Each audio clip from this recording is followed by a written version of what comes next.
Hello and welcome to the 17th episode of Join Us at the Table. My name is Ben Grundy, and today I'm here with Denis Ring, the former VP of Corporate Brands at Whole Foods and the founder of their Whole Foods 365 brand. Additionally, Denis started the O Organics brand and founded the OCHO Candy Incorporated. Today, we are so grateful to have Denis here with us. And to start off, Denis, do you mind telling us a little bit about your academic and professional background? Happy to do that. It's nice to be engaged in a conversation like this, particularly for Santa Clara.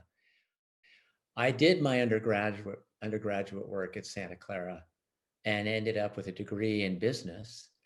Upon graduation, I joined the Jesuits. I spent the next 7 years in the order, and during that time, I worked at an orphanage in Mexico and with homeless and undocumented in down, in Skid Row in LA.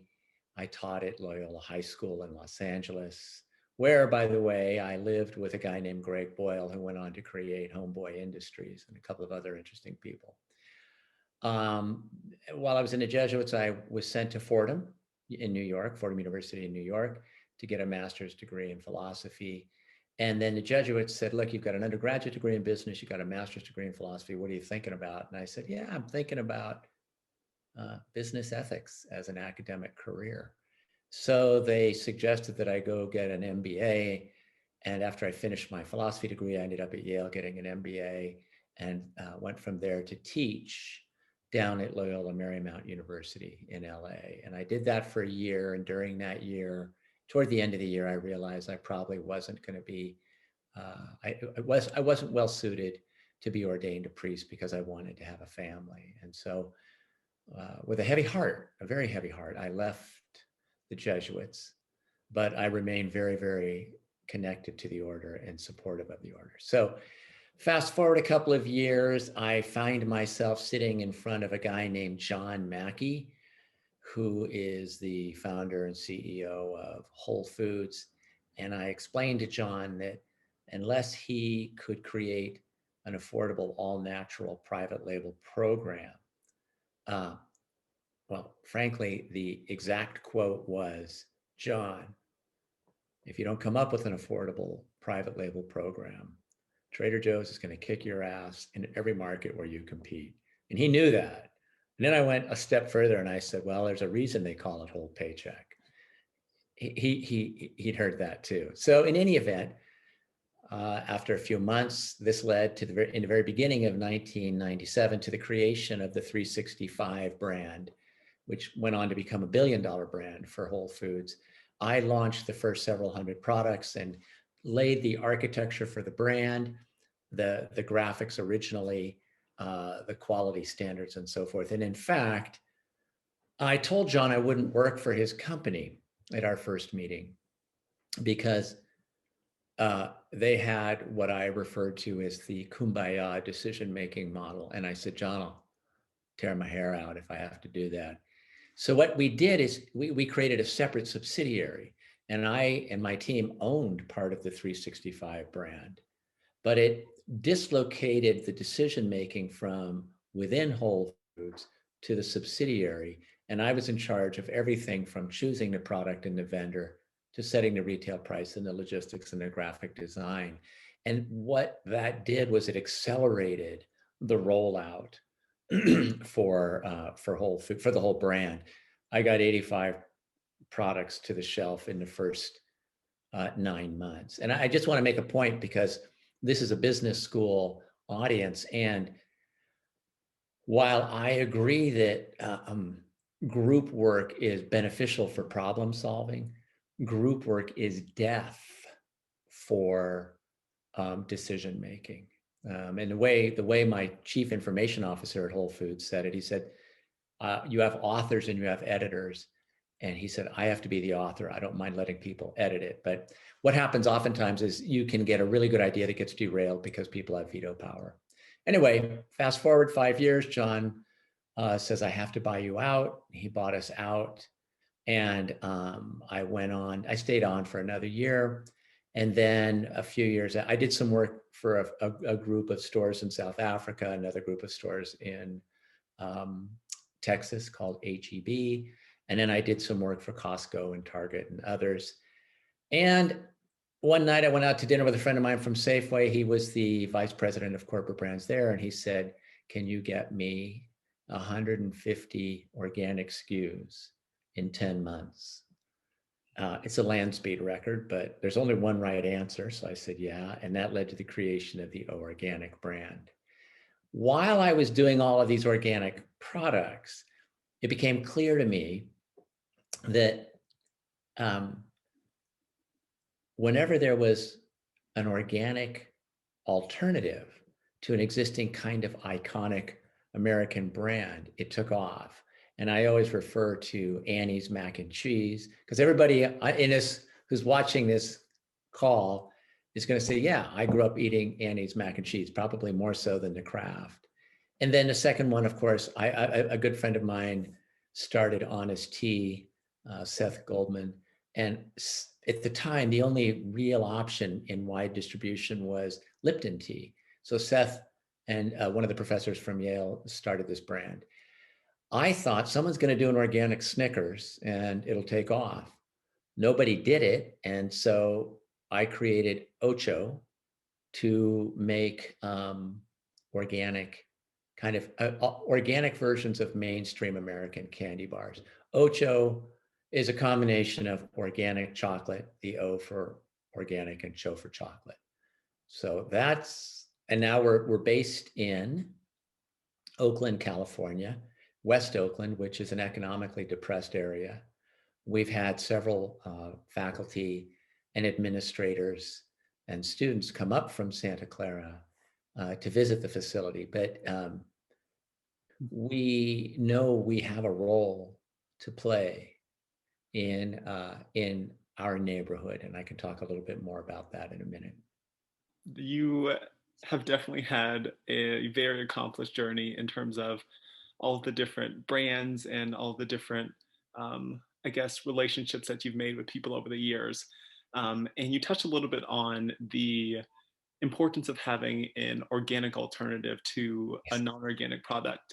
And I was wondering if you could talk a little bit more about why consumers should choose to purchase organic over non-organic products. Yeah. I mean, for me, that's a really good question, Ben. For me, um, my mom was from San Francisco, my dad was from Oakland, and I grew up in the Bay Area, and I saw the emergence of the food scene really develop here. I now live in Berkeley, and I always remember walking by a restaurant called Chez Panisse, which is pretty famous. At Chez Panisse, they would declare the farm and say that it's organic produce. And in my mind, that meant that somebody was paying more careful attention to how these products were being grown and harvested. On a macro scale, what really was a motivating factor for me was the awareness that using fungicides and herbicides and fertilizers that were toxic was really, really dangerous to the entire American agricultural scene. And I wanted to spend my career in a field which I felt was personally responsible.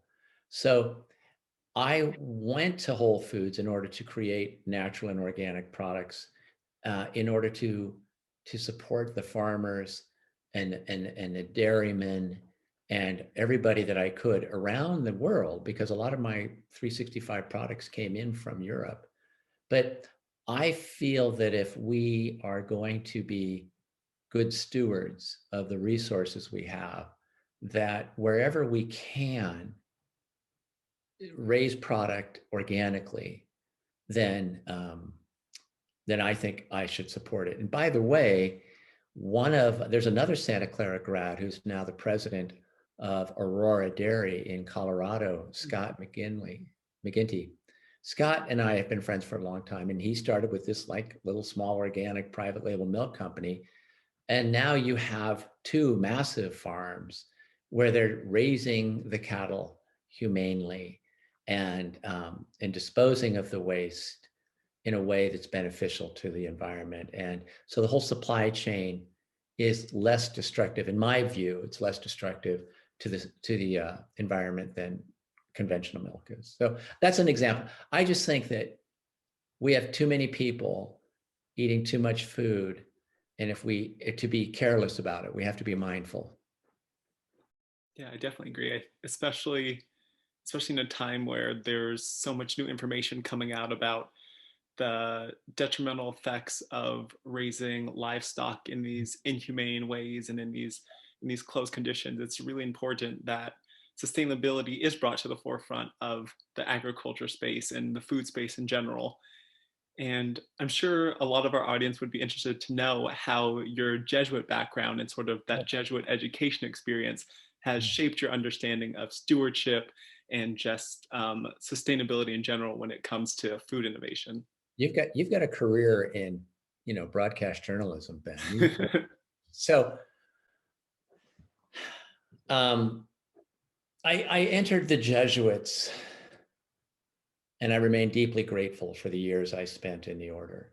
Um, one of the core tenets of Ignatian spirituality, Saint Ignatius started the Jesuits, is that the world was created for us as an act of love by God, and I think everything can be.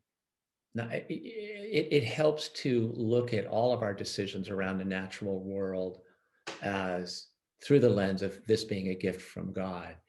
You know, I I always describe when I was in Yale and business school, they all wanted to go on and be investment bankers or consultants. Not everybody, but a lot of them. And I always felt like I was a little bit like a duck in the chicken coop, because you hear this refrain, you have to maximize shareholder wealth. And since then, in my own, whenever I could affect the way a business was operating, I wanted to include respect for people. Because while I recognize the argument that we have a responsibility to maximize our shareholders' investment, I also recognize, in my mind, a greater obligation, which is to treat people with dignity and respect. So, and by the way, Kevin O'Brien has been to my house a couple of times for dinner, and Jack Tracy, who's the university chaplain, is a good friend. In fact, Jack and I are going hiking a week from tomorrow.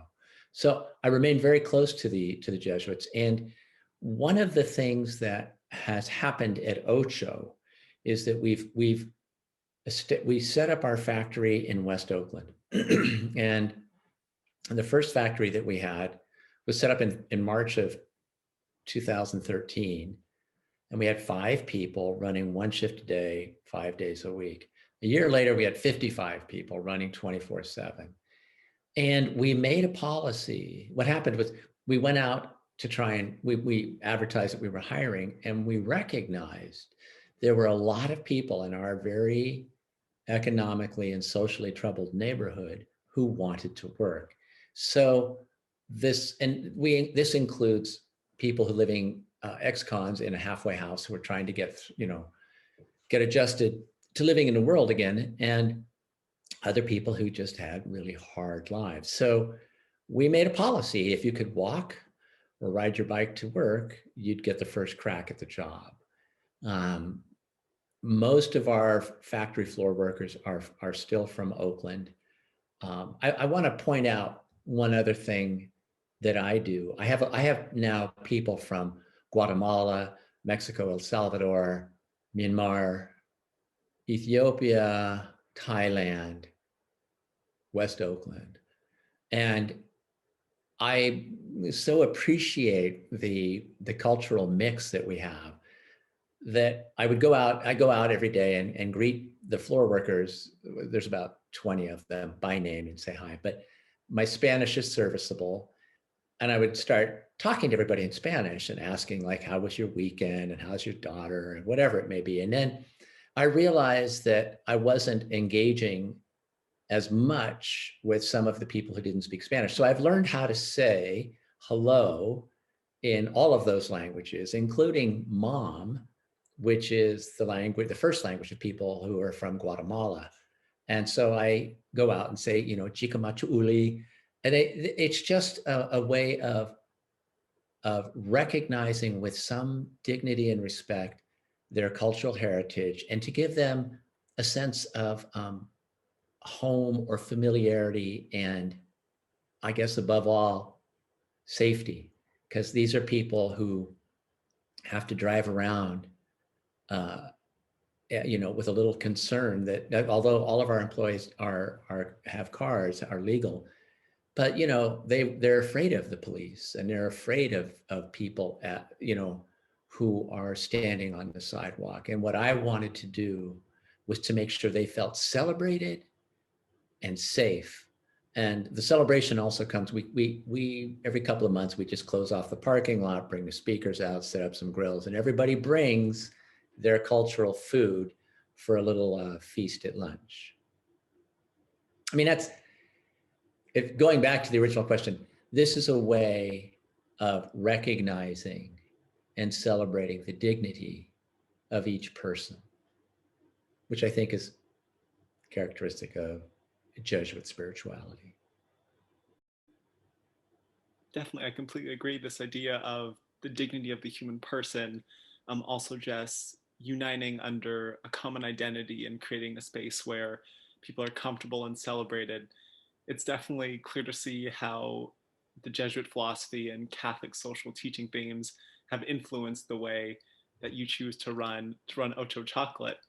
And in doing some research, I also found it interesting that you also decided to partner with Fair Trade Certified. Yes. So, in continuing on with um, the stewardship idea and caring for the environment, we would love to hear about your partnership. The fair trade thing is important because although fair trade and organic are both a little bit more expensive than conventional products. And so we felt that being involved in fair trade was important because the organization is set up to promote just work, just wage, no child labor, no labor abuse practices, as well as cleanliness and so forth. I want to just use this as another example of Jesuit spirituality. Greg Boyle, who's a Jesuit priest, ended up creating Homeboy, and for those who may not be familiar with it, Homeboy is an organization in South Central LA that was set up to primarily work with gang workers, most often ex-incarcerated men who had come back into the world. And it evolved in time to silk screening T-shirts and catering. And now it's a whole program that includes education, tattoo removal, and a bunch of other services and support. So I think that I was thinking about this morning. I took a long walk, a little long prayer walk, and I was thinking about one of the key elements that Greg Boyle writes about in both of his books. The first book is Tattoos on the Heart, and the second one is Barking to the Choir. But he refers to tenderness as an essential element in the way his organizations operate. And I think that tenderness is easy to underestimate. It's easy to underestimate how important and influential tenderness can be. And that's why I go out and say hello to all those people. But also, there's a multitude of little things you can do, whether it's tenderness directly with your own employees, or participating in an organization like Fair Trade, or doing volunteer work, as we sometimes do at the Alameda County Food Bank with our employees. Little moments of engagement that serve to bring humanity and sensitivity to everybody that you touch. Yeah, definitely. And especially when it comes to presenting a product and marketing a product, it's always nice to see a company that really goes the extra mile to take those extra steps to get fair trade certified. And Ocho goes even further with their commitment to producing a gluten-free product, Yeah. producing a vegan product, Yeah. and really catering to all these different dietary restrictions. And we would love to know what influenced the decision to go the extra mile and really cater to all different types of clientele. Well, um, you know, first and foremost, OCHO products taste great. I will put our products up against any other product being made by any other confectioner, literally anywhere in the world, especially my dark chocolate caramel. But the gluten-free, fair trade is more of a social justice issue. Gluten-free is an effort to try and reach out. We don't use gluten anyway. It was sort of, you fall into being gluten-free. But it's a way of reaching out to people who are trying to be informed, or who might have dietary restrictions. Um, and vegan, of course, is um, two of our products are vegan: the dark chocolate coconut bar and our dark chocolate peanut butter. But it's just a way of saying we respect that there are different populations in the American or the international marketplace. And these are people who are trying to make decisions that they themselves have pursued as a matter of social consciousness or thought or dietary needs. Um, yeah. That's great. And you've definitely proved, you've presented yourself as a very forward thinker. Yeah. And we're curious to see what is next for Ocho Oh, Chocolate and Ocho Candy. Are there new products, market expansions, community programs? What does the next 5 years look like? I there are big changes coming to Ocho, and I'm under non-disclosure agreements. Let's put it this way. Um, we have to be careful with our little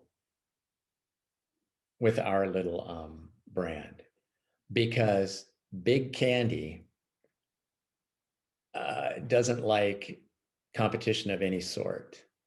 But I'm going to say that a few years ago, I got my coconut bar was put at the front end of Safeway, all the cash registers up and down the West Coast. Since then, of course, sadly, Albertsons bought Safeway, and an unnamed big candy brand paid the buyer a lot of money to have Ocho taken off the front end and put something else there. But within it, for the 1 year that we were on all the cash registers, we outperformed almost every brand. And so I was talking to the candy buyer, who happened to be a friend of mine. The candy buyer said, "Oh my God, Dennis, I have to put this product in the shelf because my wife's going to Whole Foods to buy your product." I said, "Well, that whatever, I'm happy for that." 90 days into it, I called him up and I said, "Well, how, I talked to him after 60 days. And then after 90 days, I said, how are we doing? We doing all right?" He goes, "I can't believe how well you're doing." And he said, "You're number 5 in terms of sales dollars and profit." I said, "Really? I said, "I know you can't tell me the numbers, but who's ahead of me?" He said, "Well, Kit Kat, the 2 M&Ms, and the Reese's peanut butter cup." So there's Kit Kat, 2 peanut, regular and plain, PB cup from Reese's, and then the Ocho coconut bar. So going back to your question, of the 5 products that were outselling us at that time, Ocho's going to be releasing organic versions of 3 of those products within a couple of years. So we'll see what happens. Great. Saw that area of opportunity Yeah. and I'm a little nervous because, was it last week? Or maybe it was last week on Friday, I think. Hershey has announced that they're going to start selling sugar-free chocolate, which is going to go after the Lily's brand. And they're also going to go and sell organic peanut butter cups and organic, maybe some chocolate. They're not making that. They're using an outside manufacturer, not us, to make that product. But then, I had a guy from Hershey's call me last year, and he was saying, like, we're really interested. We'd like to learn more about OCHO, blah, blah, blah. I said, okay. But I asked him about brands like Scharfenberger chocolate, which was purchased by Hershey and then just sort of died, as did Crave jerky. But in any event, I'm a little nervous that it's a little bit like when the big guys start coming into specialty niches like ours, it can be problematic. On the other hand, when you look at what happened in the craft beer market or in the cereal set, it used to just be you had General Mills and Kellogg and Post. When those guys woke up and started going into the specialty markets, into introducing products to compete with the little guys, it actually raised the sales of everybody in the category. And I'm hopeful that maybe Hershey's entrance into organic is going to open up the market for people to explore other brands of organic product like OCHO. Yeah, raising awareness and introducing new organic products is always beneficial overall. But one thing I would say Ocho has going for it is one, that taste. I'm excited to have the opportunity to try some Ocho chocolates in sometime in the near future, but also that commitment not only to the people of Oakland, but also their commitment to Yeah. ensuring fair wages for all the ingredients that go into their products. I want to close. I don't know how much time do we have here, Ben. We're good to go. However you want to. Close with we're not we're not a nonprofit trying to do social justice, but I had a guy, the Oakland A's. Since we're in Oakland, the Oakland A's carry our product, and we've given a lot of tours to people who are curious about what we're doing.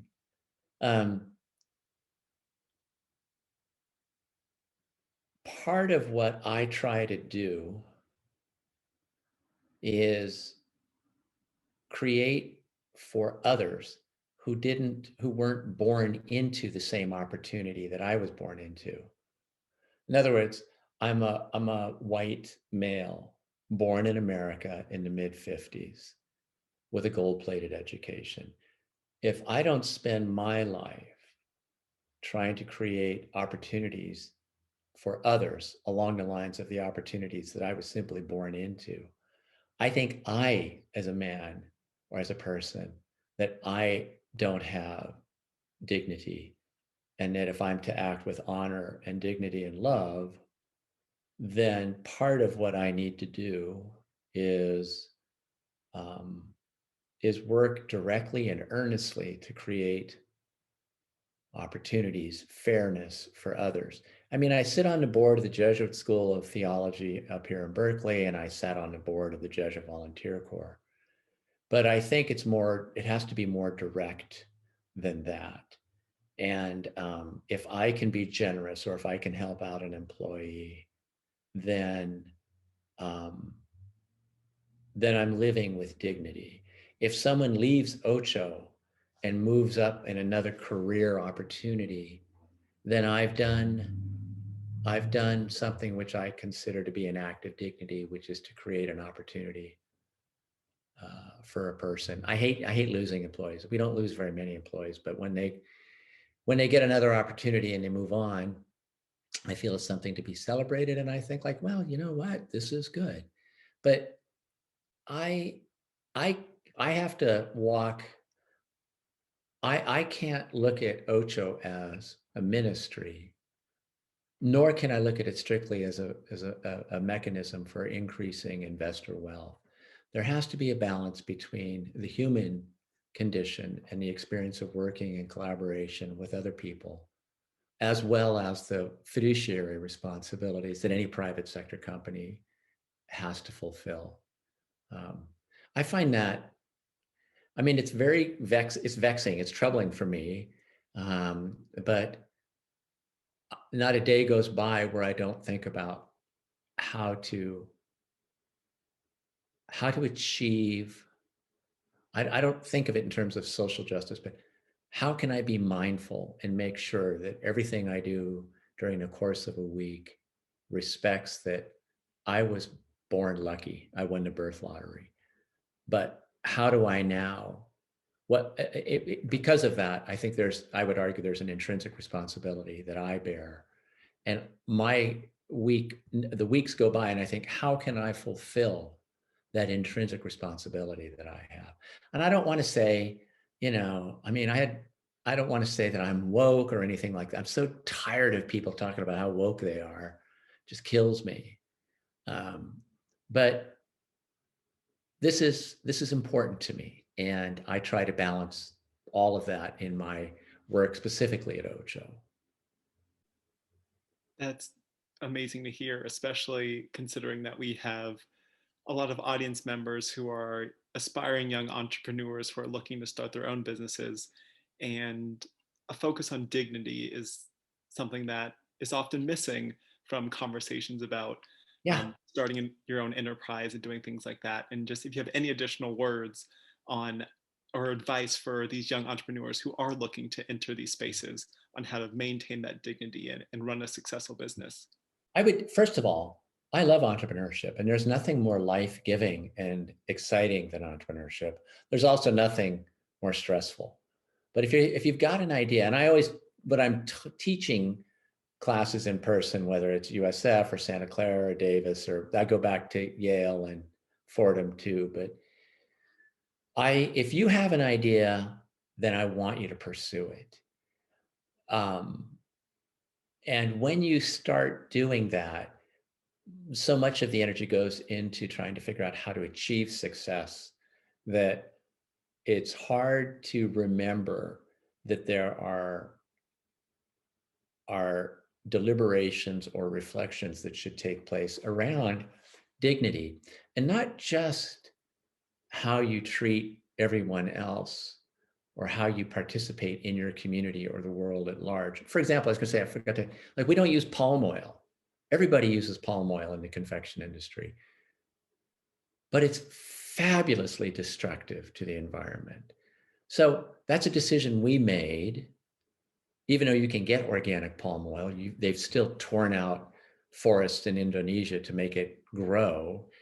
But these little decisions that take place along the way of entrepreneurship all build up, they accrue over time. And then finally, I would say, if, make sure you take care of yourself and make sure you stay connected to people who love you and who you love in return. Because I've seen entrepreneurs who just become obsessed with, the 18-hour day trying to run spreadsheets and all of that. So there's more beauty. Let's do this. Let's suggest that we're all pursuing beauty and contentment. And in the absence of dignity and honor and self-love and community and family, without that, you really aren't optimizing the opportunity to engage in beauty and to participate in love or justice or honoring who you are as a person. That's the world according to Denis. I think that is a perfect way to close out this conversation. We want to thank you for taking the time to join us at the table here today. And to all of our audience members, we have some slides following this presentation that will include all of the links to OCHO social media and links on where students and our audience members can go and purchase some chocolate. It'd be best to buy online right now. COVID has deeply disturbed the distribution channels. And if you want to try the product, I'd go online. Or, as I said in our emails, if I could, I don't know how many times people are popping into the campus, but I would send a bunch of it down to the CFIE office for people to, as I said, research. Right? There's never too much research. This is chocolate. It's heavy lifting, but you have to do your product research. All right. All Well, right. again, thank you so much for joining us, and tune in to our next Join Us at the Table session, and thank you for sticking with us. All right. Thank you, Ben. And I hope this was useful for everybody who was watching.